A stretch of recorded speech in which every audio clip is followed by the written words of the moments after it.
All right, gang, welcome to the OBS Outpost carpet installation tutorial. Today we're going to be covering swapping out this clapped out carpeting and this 97 extended cab. The process is pretty much going to be the same regardless if you got a single cab, extended, crew, Yukon, Tahoe. It doesn't really matter. It's still going to kind of consist of taking apart and putting back together the same stuff. I know for most of us guys this is pretty much straightforward. Yeah, we take everything out, put new carpeting in, no big deal. But I still keep receiving the same questions keep popping up. You know, how hard is it? How long does it take? So I know there's a lot of guys out there that aren't unsure of how to do this. So I want to go ahead and kind of do a step-by-step here. Hopefully it helps some guys out.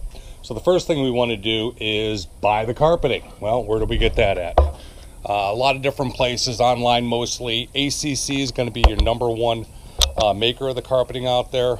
You can pretty much get it anywhere. I go to stockinteriors.com. It seems to be the cheapest through there. Once you get the carpeting, you want to go ahead and lay it out on the ground like I did here. Let it bake in the sun for a few hours. That way it's going to get nice and relaxed. It's going to be a lot easier to work with. So I know there's a lot of guys out there that wouldn't bother switching out their carpeting, but or would rather clean it. This stuff's pretty clapped out though. I don't know. I ain't gonna spend time trying to clean this stuff. Just gonna go with new and leave it at that. So let's get on to what we need to do here. So we're gonna be taking out like the door sills, front kick panels, the lower B pillar. Obviously the seats are gonna come out. So let's start with the seats.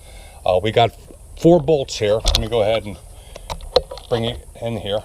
The first step is we want to get these seats out of here. We'll start with this passenger side one. We've got 4 bolts to take out. This front one right here. We got another front one over there. We got one in the rear, and we got another one in the rear. Now, many times these trucks, there'll be like a plastic covering right here. Typically, it'll be held in with just a couple of Phillips head screws, or they'll be missing. In this case, they were missing, so one less step for me to do. But let's get the seat out of here and move on to step 2. Right, step 2 now, driver's seat. We got 2 15 millimeters already started taking out right here. We got a 3rd one back there, and a 4th one right up front, which you can't see. I got to push the seat back to get it, but I think you guys get it. 4 bolts driver's side, all 15 millimeters. Let's get these out. Now that we got the front seats out, next thing we're going to do is tackle these seat belts. These are pretty simple. You got a Torx right here. This is a T50. You got another one over here. These are for the buckle receivers. And then you're going to have your belt strap. There's going to be another T50 inside here. Not sure if you can see that or not, maybe. And then we're also going to be doing this back seat here. This one's easy also. Another 15 millimeter here. You're going to need a wrench because there's a nut on the back side. So one on each side for the back seat. So normally I probably wouldn't pull the back seat out of this if I was just doing carpeting.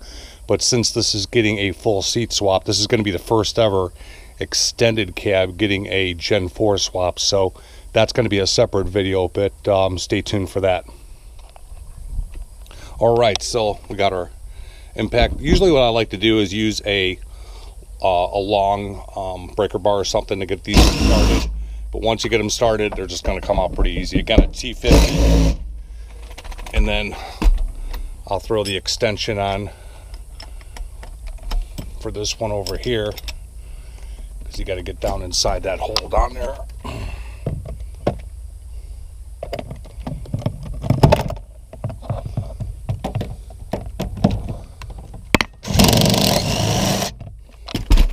And then you're going to see that's what it looks like. There's your hole, and you got your belt out. So let's go ahead. We'll knock out this side as well. We're going to pull out the rear seat here and then go to the next step. Now we're going to move on to removing the door sill here, which actually sometimes can become the hardest part of doing this. Reason being is these screws right here tend to get all rusted out or collected with dirt and become almost impossible to get out. This one right here is stripped out. I want to be able to save this panel. Sometimes you can't. These ones I was able to mostly get out. I'll take this one actually is coming out. This one's pretty frozen in there. Might take a pair of pliers to that one. This one I'm going to go ahead and drill out.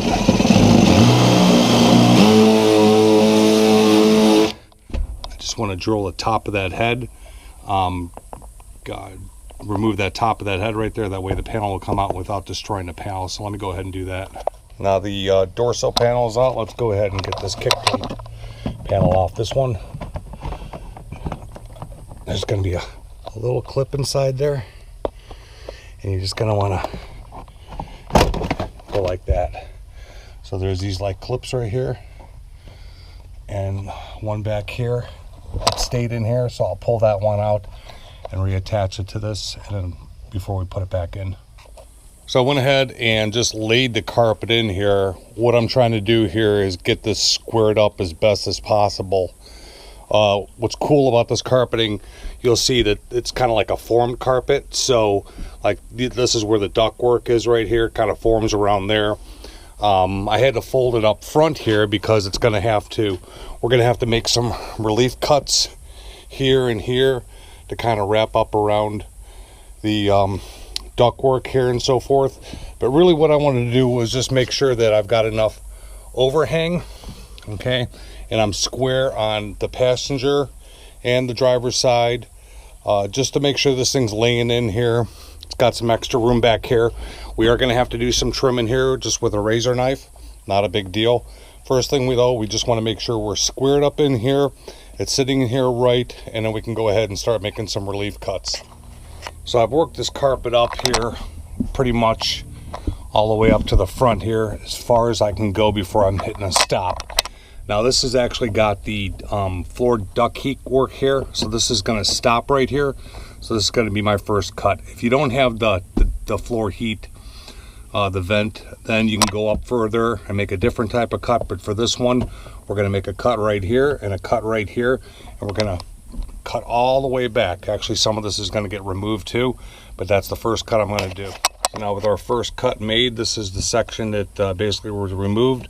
I was able to tuck this up under here and start really moving this stuff. I'm going to probably have to cut some of this off right here. It's just too much bulk. So let me go ahead and do that. Another thing is I can't stress enough is get yourself a razor knife with a brand new blade. Nice sharp blade will give you nice straight sharp cuts, and you won't struggle as much.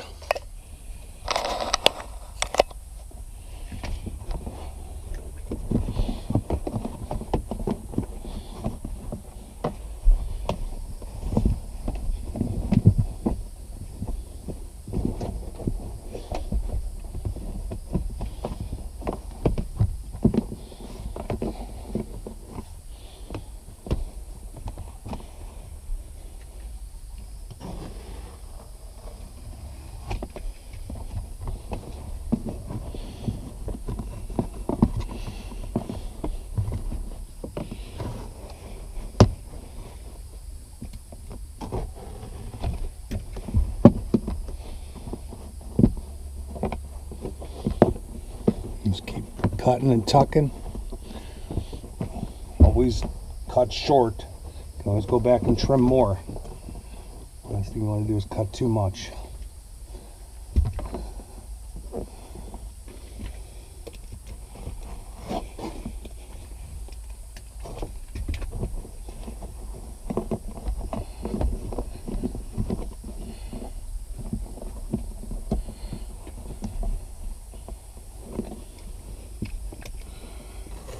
Kind of fold it up in there, and then I can see where that fold mark is,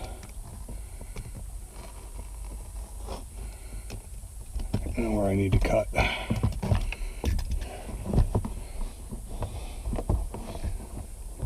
going in there perfect.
Okay, we're going to finish this side up over here and go to the other side. So what I did was a series of pie splits up through here. I'll show you real quick. Kind of like this. And what it does is it offers relief so that when you tuck it up under there, same thing like with this corner right here, like a pie cut, and then it lays in there flat like that. And then that way the carpet stays nice and formed. So we've got the door seal here we're going to use as a guide, just to rough cut the majority of it off here. And then what I'm going to do is I'm coming back, and I already started it here. So I use this as a guide, stick my knife right here, and then just run it straight across.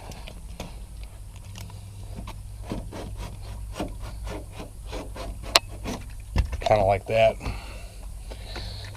It's easier, not easy to do one-handed, but there we go. And then you're going to need to mark some holes. We'll talk more about that, but obviously for your door sill right here, we need to do some cutouts, and I'll show you how to do that in a minute. Next, we need to start marking some holes where our bolts are going to go through. I'm actually going to start with the seat belt. So what I did was I took a probe, a scribe, anything sharp, and I went from underneath the cab and I poke it straight through the carpeting. That's going to tell me where I need to drill a hole at.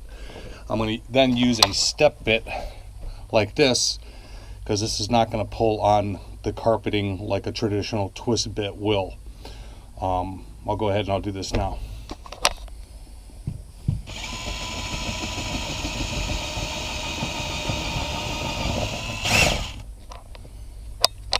All right, we got our hole marked now for our seat belt. Over here on the driver's side, we're basically going to be doing similar to what we did on the passenger, making relief cuts, some pie cuts. We need to be careful around the gas pedal. I want this carpet to go as high as possible, but I want to make sure I'm clearing all this linkage and everything, making sure it's going to lay flat up there. And then same thing over here with the kick panel area. We've got the kick panel that covers this area. So we don't have to be really concerned, but I want to make sure it buries in this corner nice with a nice relief pie cut. So let me get started with some cuts here and see how it goes. So I buried this in the corner as far as possible, and the first cut was going to be this pie cut right here. Push that carpeting down there, and then it just folds over like that. And that's a nice tight fit right up in there. We'll probably cut this extra piece off right here. I'm going to continue to go up through here, and then what I want to do is right where this is right here, I'm going to cut this section out so it wraps around this gas pedal right here. So let me go ahead and do that. Okay, so I've pretty much finished cutting. Just want to show you like this shifter cable right here. It does come out, so I had to go pretty far down with that, and then kind of clear the fuse box up here. Pie cut down here, clear the gas pedal linkage, and the carpet went a lot higher up here, so we cut all that away to clear, make sure this linkage is good. So prior I said to use a drill bit to drill out these holes. I decided to improvise. I went ahead and I used a soldering iron actually, and what that does is it actually cauterizes basically the carpeting and makes like a perfect hole. So what I do is I take a soldering iron and stick it up from underneath. I'll show you how to do that here. So here's a soldering iron. Go up under here. You find where that seat belt hole is at. Stick your soldering iron up.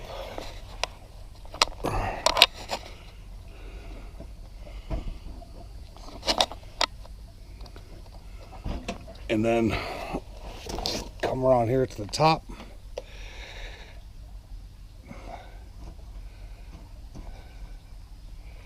Voila. Do that for all the rest of your holes from underneath, and that way you can spot it where it's coming from, and gives a nice clean look and doesn't tear the carpeting at all. Go ahead and we'll do one more here.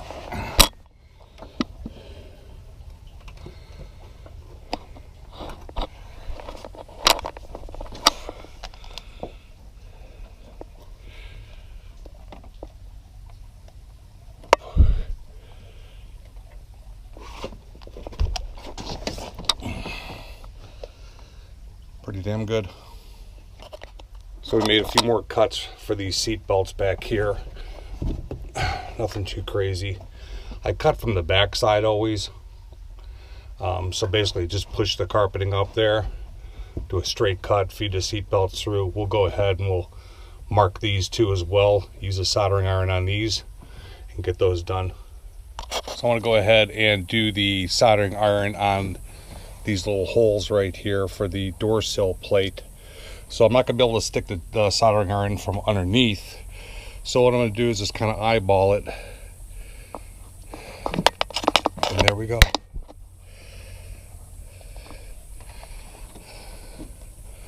Got another one back here. There's the hole.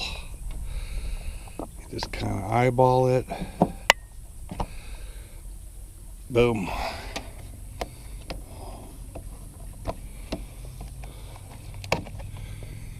And there's the hole there. It's okay if it's a little too big because the door sill is going to cover it. We just want to make sure we got enough clearance for all those. We got one more cut to make. It's for the duck here. So what you want to do is you want to just kind of, again, this carpet's kind of formed already. So you just want to find the very end of where that duck is at. And then there's going to be a cover that's going to cover this. So I just like to come in here and kind of slice straight down. I'm just looking to find get a hole started, and then I can kind of trim around afterwards. I can always go back and make the hole larger. So, okay, so we got it started there. So now what I'll do is I'll just kind of start working my way back and get it opened up.